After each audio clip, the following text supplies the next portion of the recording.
Watching this Monday.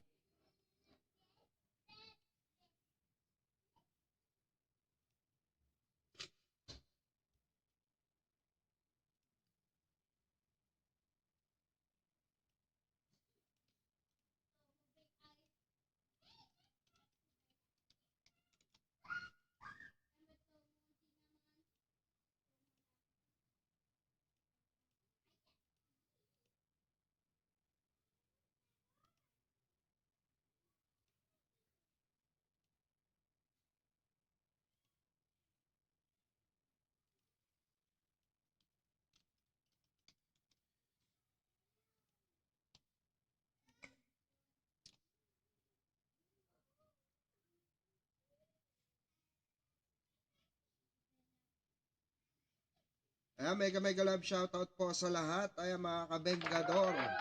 Good evening and welcome back for another video. Ayan. Siyempre, tapos na tayo mag-live sa Bengador channel.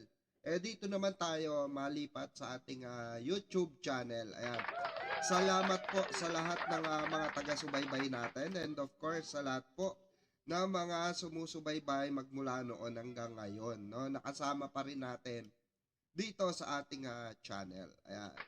Maraming salamat. So, ayan, nakikita nyo naman sa thumbnail, mga kababayan, at dyan sa screen natin, meron po tayong, tatalakayin na matindi. Oo, matindi. Kaya pa-like and share na po ng ating live ngayon pa lamang. Okay? Pa-like and share na po. Ayan, para po marami ang makarinig ng magandang balita. Oo, ganun 'yon, magandang balita. Salamat po sa lahat ng nanood ng ating live. Kanina sa Bengador. At salamat din po sa sa pag-share ng live natin ngayong gabing ito.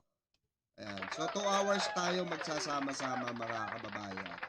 Dahil nako, napakaganda kasi pag-usapan no mga ganitong klase ng usapin. Alam nyo naman yan.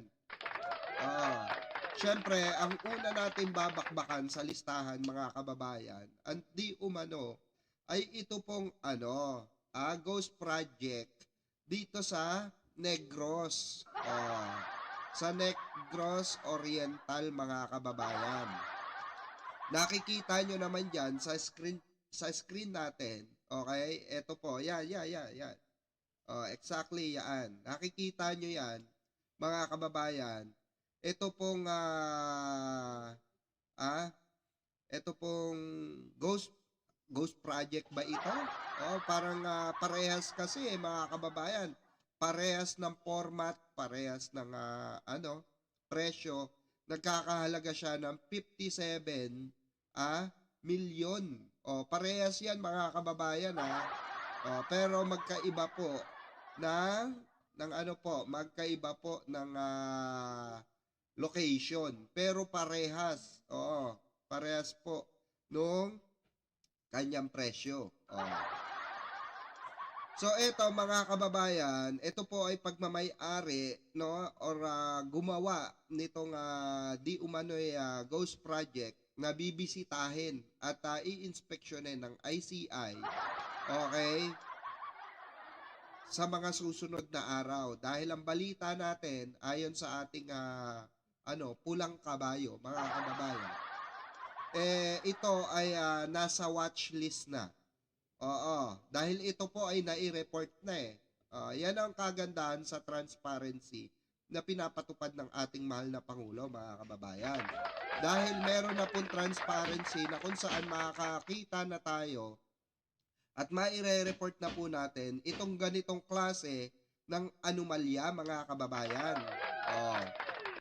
Ang contractor po dito ang Homeworld Construction. Ito po ang ito po ang namahala diyan sa proyekto na yan sa Negros Oriental, mga kababayan ko. At ito nga, ayon nga sa ating pulang kabayo, ang nagmamay-ari nito ay nagngangalang nagngangalang ano ni Alputera mga kababayan. Oh, ha? Ito po ay isa sa pamilya di umano ni Alputera. Oh, ha? Yan po ay alam naman natin, kilala naman natin si Alputera mga kababayan. Siya po yung di umano'y oo, karibal ni Hanilet. 'Di ba? Oh, siya yung nababalita na di umano ay karibal ni Hanilet mga kababayan. Kay Digong, sa itlog ni Digong yo, mga kababayan. So eto, mga kababayan, matibay na batayan ito upang siya sa atin ng ICI, bakit po nagkaroon ng ganitong klase na magkapareho ang budget. Ayon nga mismo sa ICI, pag nakakita tayo na parehas ang budget, parehas ang nailabas na nagastos at magkaibang lokasyon, ayan po ay i-report natin mga kababayan ko. Yan daw po ay kailangan nating i-report sa sumbongmosapangulo.com. Ayon po mismo yan sa sa Malacanang, okay? Ayan po, eto po kasi mga kababayan ay nababalita na dumidikit sa First Lady. Ginagamit kunwari pagkaharap si First Lady mabait. May mga na-confirm nga tayo na mga na mga picture, ayan na kung saan, eto po, yan po. Yan po, siya po yan mga kababayan. Na di umano ay sumisip-sip sa ating First Lady. Tandaan nyo po yan mga kababayan. Oo. Ang sabi ng ating mahal na Pangulo, bawal ang palakasan dito. Kaya kahit magpalakas siya sa ating First Lady, babakbakan pa rin siya ng ICI. Kasi bakit po? Kasi nga po, mga kababayan, itong ganitong klase ng anomalya ay hindi po biro yan. Budget po or pera ng taong bayan ang nilustay nila dyan. Ang ginamit nila sa proyekto na yan. Kaya po, pupuntahan po ng ating mahal na Pangulo, yung Negros, at check upin po, mismong personal ni Pangulong pupuntahan yan dahil yan po ay nai-report na po sa sumbong mo sa Pangulo. Yan ang maganda namang halimbawa, mga kababayan, na ang ating gobyerno ay talagang sumusulong para sa katotohanan nating mamamayang Pilipino. Diba? So, eto mga kababayan, isa itong hakbang upang, sabi nga natin, upang mabigyan ng tamang tawag dito, tamang format itong mga gumagawa ng anomalya. Ano pong format 'yon? Yung pagsuko. Yung hindi na paggawa ng mga anomalyang proyekto. Yan po yung format na ipagagawa ng ating mahal na Pangulo, mga kababayan, 'di ba? Kaya po sana mga kababayan, yan yung mukha na yan. Tandaan nyo po yan. Yan po si Jeanette Yanson Dumangkas. Siya ang kapatid ni Small Boy, mga kababayan. Asawa niya ang may-ari ng Homeworld Construction. Namamangka sila sa dalawang ilog, mga kababayan. Ayan diba? Kita nyo yan. Namamangka sila sa dalawang ilog. Nasa Duterte, sumisip-sip din kay First Lady. Yan po tandaan nyo yan. Iano natin. Yan po. Yan may bilog na yan. Okay? Bumebeso, kunwari, pero sila po yung totoong nagpopondo sa maisog. Sila ang nagpopondo sa maisog. Kaya po sila ang sa makatuwid ang pinanser. Ano ba sinisigaw na maisog, mga kababayan? 'Di ba? BBM resign. So sa makatuwid mga kababayan, itong mga taong ito, itong si Jeanette Yanson ay peke. Oo, pinepeke po ang ating mahal na Pangulo, ang ating First Lady na kuno ay suportado ang administrasyong Bongbong Marcos. Pero sila pala ay talagang lihitimo na noon pa. Kasama po si Alputera. Ulitin natin, Alputera. Yung kabit.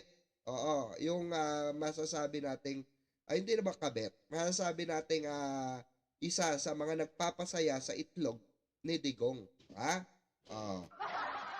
Loud and clear yan mga kababayan ha. Kaya po, itong pinapakita natin na datos, no? Ito pong datos na ito po ay nagpapakita na di umano ay may posibilidad na ghost project ito dahil magkapareho po ng magkapareho po ng presyo. Oo, meron pa yan mga kababayan. Wait Ayan po, nakikita nyo yan, Parehas na parehas po, Yung kanina, 57. Ngayon, 8.823. Imagine that mga kababayan, dalawang project nila ng Homeworld Construction ang di umano ay questionable. Kaya marami po nag-report yan. Isa na ako sa nag-report yan, mga kababayan. Dito po, sa sumbong mo sa pangulo.ph. Okay? Pwede nyo pong bisitahin niya, mga kababayan, kung kayo ay may nais isumbong sa ating mahal na Pangulo, bisitahin nyo lang po yan. Okay?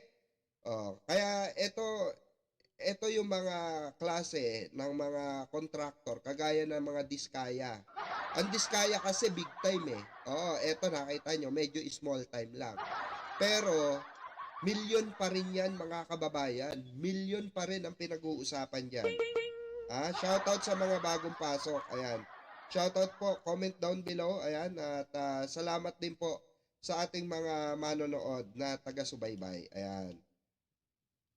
Ayan, shoutout sa lahat. Pa-like and share po ng ating live. Ayan. Thank you so much. So, eto na nga mga kababayan. Ito yung sinasabi natin na hindi palalampasin ng ating mahal na Pangulo yung mga ganitong klase ng proyekto. Diba? Ang hindi ko lang maintindihan mga kababayan, bakit itong si Magalong,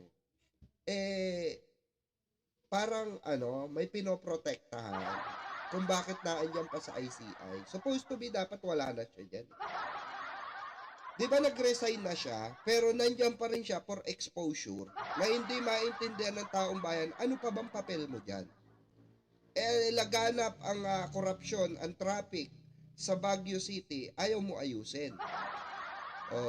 Yung mga pagbaha, yung mga pag-landslide sa Benguet, hindi mo asikasuhin. Diba? Marami po ang nagrereklamo na kung saan wala namang ginagawa sa Baguio City itong mayor nila. Laging kasama ng ICI. Yun rin ang hindi ko lubos maintindihan mga kababayan. Dahil bakit itong mayor na ito pag-gala-gala. Hindi nagtratrabaho. Diba? Kayo na ang humusga kay Magalong mga kababayan. Mayor Magalong, kamusta? Para hindi sumasakit ang tuhod mo pero napapansin ko, parang hinihika na siya mga kababayan. Parang hindi na rin niya kaya no? Kaya kung ako sa'yo, Mayor Magalong, mag-stay ka na lang sa Baguio at atupagin mo kung ano yung binigay sa yung trabaho ng taong bayan dyan. Hindi yung paggala-gala ka, para kang putong lupa na hindi mapakali. Diba, mga kababayan? Ayan sinasabi natin. Tapos pag kayo nasita, galit na galit kayo.